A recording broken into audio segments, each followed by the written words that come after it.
इस वक्त अगर हम ओवरऑल जानना चाहें तो पाकिस्तानियों के पास कितनी ऐसे कह लीजिए कि अपॉर्चुनिटीज़ हैं कि जो अगर हम खलीजी रियासतों में देखें या यूरोपियन कंट्रीज़ में देखें तो वो इजीली अवेल कर सकते हैं। आपका शुक्रिया कि आपने ये प्लेटफॉर्म हमें मुहैया किया है। इसमें सबसे ज़्यादा तो हमारे जो बैरून मुल्क अफरादी कुव्वत जाती है वो जीसीसी कंट्री में। जी। अब पिछले 2 साल से हमारे यूरोप की साइड पे लोग जाना शुरू हुए जो कानूनी तौर पे रोमानिया जा रहे हैं। रोमानिया के तकरीबन पिछले साल कोई 15,000 अफराद रोमानिया में इन हुए। अच्छा। यूरोप में पुर्तगाल शुरू हुआ है। 2 दिन पहले हमारे मिनिस्टर साजिद हुसैन तूरी साहब दौरा करके आए। कल लाहौर उनका विजिट था। सही। अजरबैजान के साथ भी हमारा एग्रीमेंट साइन अच्छा, हुआ जबरदस्त। और वहाँ पे भी इसी तरह 10,000 अफराद सालाना वो हमसे लेंगे। मौवाक़े पाकिस्तान के आगे बढ़ रहे हैं कि आगे से अफरादी कुव्वत की वहाँ से डिमांड ज़्यादा आ रही है। पाकिस्तान में टेक्निकल अफराद की कमी आ रही है, एजुकेशन की कमी आ रही है। अच्छा। लैंग्वेज की कमी आ रही है उस पर्टिकुलर कंट्री या स्टेट की जो अपनी रीजनल लैंग्वेज है। जी जी। क्योंकि अब जिस तरीके से 2 साल पहले हमारा एग्रीमेंट जापान के साथ हुआ, ठीक है। जापान को हर साल 3 लाख अफराद की ज़रूरत है। उन्होंने अपना 15 साल का 20 साल का एक प्रोग्राम दिया है। उन्होंने पूरी दुनिया से अफराद के लिए कहा है। हमारे उन्होंने लैंग्वेज मस्ट की है कि उनके कोर्सेज हैं N5 N4। सही। जो भी टेक्निकल बंदा जाएगा वो उनकी लैंग्वेज की क्लासेस है 3 माह 4 माह। और वहाँ पे जो तनख्वाहें पाकिस्तानी करेंसी में वो 3.5 लाख 4 लाख के करीब आ रही हैं। अच्छा अता साहब, यहीं पे एक सवाल मेरा ले लीजिए। 2 चीज़ें यहाँ पर इंपॉर्टेंट है। एक तो ये कि वो रीजनल लैंग्वेज जो कि लोगों को आनी चाहिए हर सूरत, नो मैटर व्हाट कि वो इंग्लिश है या नहीं है, तो उनकी अपनी मकामी ज़बान है। इसके लिए हमारे यहाँ पाकिस्तान में इदारे काम कर रहे हैं, तो किस तरह से काम कर रहे हैं? क्योंकि उनकी मार्केटिंग या उनकी स्ट्रेटेजी इस तरह से नहीं है कि लोग उसको बासानी जो है वो क्लिक कर सके। दूसरा पॉइंट यहाँ पर यह है कि वो जो 10 मुआहदे हुए हैं, अब आप बता रहे हैं कि 2 रोज पहले साजिद तूरी साहब होकर आए हैं और 10 किस्म के मुआहदे हुए हैं। ये 10 किस्म के मुआहदे अवाम तक कैसे पहुंचेंगे? लोगों को कैसे पता चलेगा कि इन शोबों में इन अफराद की जरूरत है? देखिए, एक तो ये मिनिस्टर साहब अपने आने के बाद प्रेस कॉन्फ्रेंस करेंगे। ठीक है। ब्यूरो ऑफ इमिग्रेशन के थ्रू सब प्रमोटर्स को बताया जाएगा। फिर उनकी अपनी वेबसाइट है, उसके ऊपर ये सारी अनाउंसमेंट होती हैं जो भी नए मुल्कों के साथ होती। जो भी कानूनी तौर पे डिमांड किसी प्राइवेट सेक्टर प्रमोटर्स के पास आती है, गवर्नमेंट उसको बाकायदा चेक एंड बैलेंस करने के बाद परमिशन देती है और ब्यूरो की साइट पे अखबारात में उनके इश्तिहारात वगैरह आते हैं। लैंग्वेज के जहाँ तक मसला है कि यहाँ पे नेफ्टेक है, टेफ्टा है, गवर्नमेंट अपने तौर पे उसको लेके चल रही है, ठीक। मगर महदूद पैमाने पर है। प्राइवेट सेक्टर में जाके अगर कोई आदमी लैंग्वेज को सीखता है उसके अखराजात बहुत ज़्यादा हैं। बिल्कुल ऐसा ही है। उसके बीच में गवर्नमेंट को इसके बीच में ये चाहिए कि वहाँ पे फीसें कम से कम करें। सही। लैंग्वेज, अब जापानी लैंग्वेज हो, जापानीज आपने सीखनी हो, जर्मन हो, सबसे ज़्यादा इन 2 ममालिक में डिमांड्स आगे फ्यूचर में आएंगी। उसके लिए जिस टाइम पे हम डिप्लोमा या कोई टेक्निकल काम सिखाते, जर्मन लैंग्वेज और दूसरी में जापानी। जापान। ठीक है, जापान वालों के लिए भी ये लैंग्वेज सीखनी पड़ेगी। उसके लिए जिस वक्त हम किसी बच्चे को ग्रेजुएशन करवाते हैं या हम टेक्निकल को डिप्लोमा देते हैं, आखिरी जोन से उसके 6 माह हैं, उसको किसी न किसी मुल्क की लैंग्वेज लाजमी सिखाएं। ठीक। तालीम दिला के और टेक्निकल चीज़ दिखाने के बाद आगे जाके जो प्रॉब्लम आ रही है वो आ रही है लैंग्वेज की। और लैंग्वेज स्किल्स का होना बहुत ज़रूरी है। उसके बगैर हमारी अफरादी कुव्वत मैं इससे पहले कि अगले सवाल की तरफ बढ़ूं, अपने व्यूअर्स से मैं स्पेशली उन बच्चों से कहना चाहूंगी जो कि अभी FSC के पेपर्स दे के थोड़ा फ्री होते हैं, जिनके पास 3-4 महीने होते हैं। आप जरूर वो कोर्सेज कीजिए जिसमें आपको कंप्यूटर स्किल्स सिखाई जाती हैं या आपको मोबाइल डिप्लोमा सिखा दिया जाता है। अगर आपके पास वक्त है और आपको लगता है कि आप बाहर जाना चाहते हैं और आप जर्मनी और आप जापानीज सीख सकते हैं, तो ये ज़बानें ज़रूर सीखिए इन 3-4 महीनों में। अतर साहब, वेबसाइट पर जाकर आपने कहा कि आप विजिट कर सकते हैं, वहाँ पर जाकर आपको मालूमात मैसर हो। अब यहाँ पर आपको पता है हमारे यहाँ एक बड़ा तबका ऐसा है जो कि कम पढ़ा लिखा है, जिसको नहीं मालूम किस वेबसाइट पर जाना है, क्या सबमिशन करनी है, क्या डॉक्यूमेंट्स देने हैं। वहाँ पर लोग ज्यादा मुतासिर होते हैं, सबसे ज्यादा वही बाहर जाना चाहते हैं, वरना फिर यूनान जैसे वाकयात हमारी जिंदगी में रूनुमा हो जाते हैं।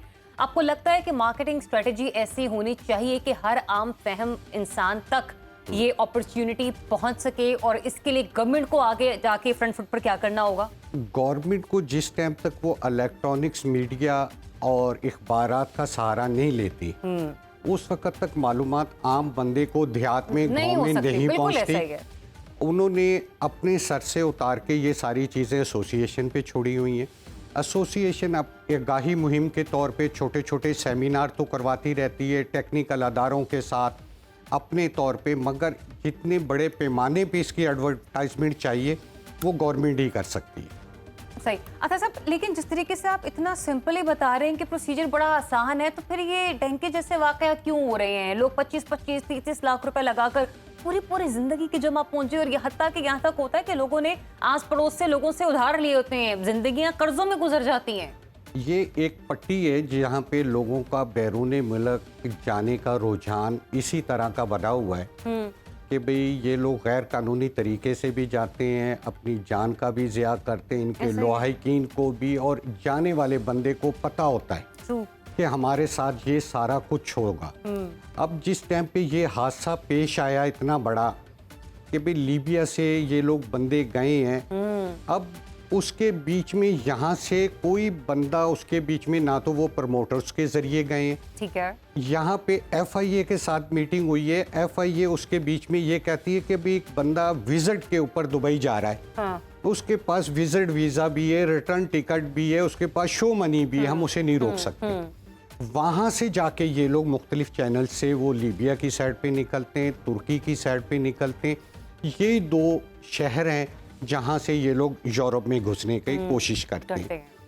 जब ये हादसा होने के बाद भी 15-20 खानदान होंगे कि जो FIA के पास जाके जिन्होंने FIR दर्ज करवाई है, बाकी कोई आगे आने के लिए तैयार नहीं है, उनकी निशानदेही करने के लिए तैयार नहीं है कि ये गैरकानूनी काम करने वाला माफिया ये है, इन लोगों को हमने पैसे दिए और इस तरीके से गए।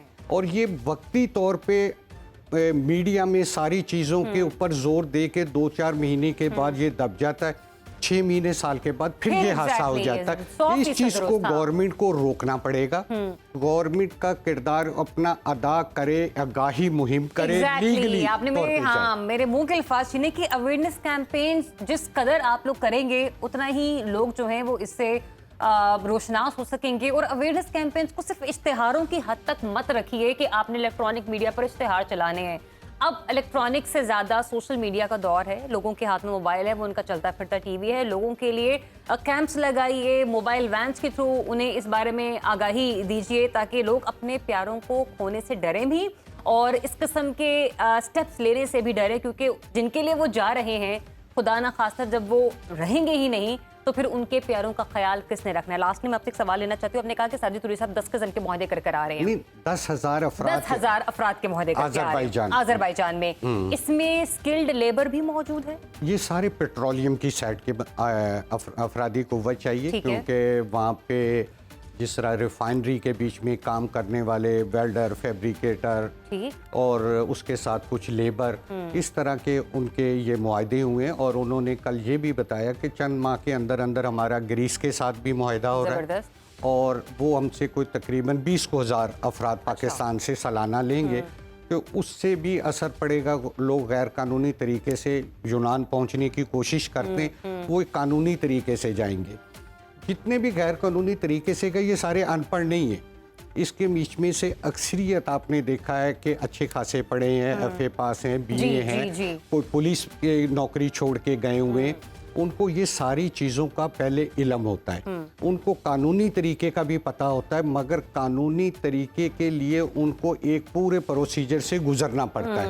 उनके पास कोई टेक्निकल हुनर हो, उनका इंग्लिश में इंटरव्यू कॉन्सुलेट में होना है, उन सारी चीज़ों से बचने के लिए वो शॉर्टकट मारते हैं और उसके बीच में अपनी भी जान गंवाते थे और अपने घर वालों को भी परेशानी में मुब्तला कर देते हैं। यहीं से क्वेश्चन एक ड्राइव करूंगी। आपने कहा ना कि ये कानूनी दावपेच जहाँ पर इतने मुश्किल हो जाते हैं, वहीं पर मिडिल ईस्ट के जो हमारे लोग हैं जो वहाँ पर जॉब अपॉर्चुनिटीज के लिए कोशिशें कर रहे होते हैं, वहाँ पर मेडिकल टेस्ट उनके लिए बड़ा मुश्किल हो जाता है।